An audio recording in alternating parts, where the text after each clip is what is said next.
Hello and welcome to Finding Real Estate. This is Mehmood Lakvi, your host from Royal LePage Vision Realty. And today I just want to recap what happened in December 2020.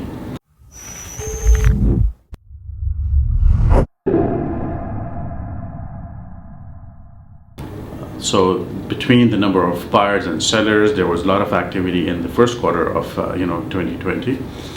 In the second quarter, because of the pandemic starting in March, the consumer confidence was really low, and that dropped the number of transactions.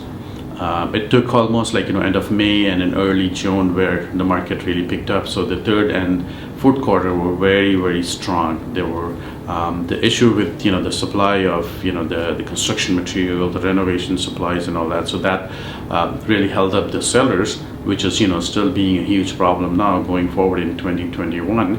But last year, because of that scenario, and then the sellers were not really able to prepare their homes in time, and what that meant was there were less inventory, there were less number of homes for sale, and the number of buyers were a lot more than what the sellers were. So it was a very, very strong sellers market, and it continues to be going forward here in the first quarter of 2021.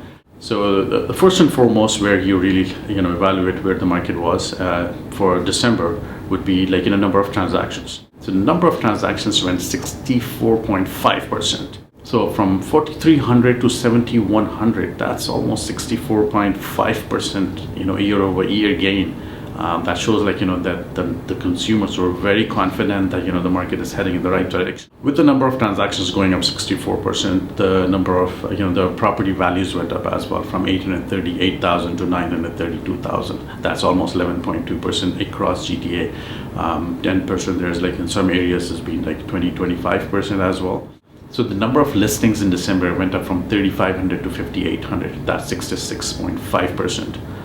That's a huge jump year over year, but still the number of the sellers are way below the number of buyers in the market, and this trend continues to be on in 2021. So traditionally, buyers would get into home ownership starting from the condo. People would buy a condo first. Stay there for a couple of years, 2-3 years, build up the equity, sell it, and then buy a townhouse and a semi, and then move on to a freehold, basically. But now the trend has changed because of way the values have been. People are just jumping, first-time buyers are jumping straight to freehold, which is putting all the stress on the freehold market. The condo market is really slow downtown. That's where the opportunity is. Now stay with me as I take you to the GTA values in different cities.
thank you for joining, and then hope that you found some value in this. And then don't forget to like or subscribe. If there is anything, I would be more than happy to help you out with, because helping you is what we do.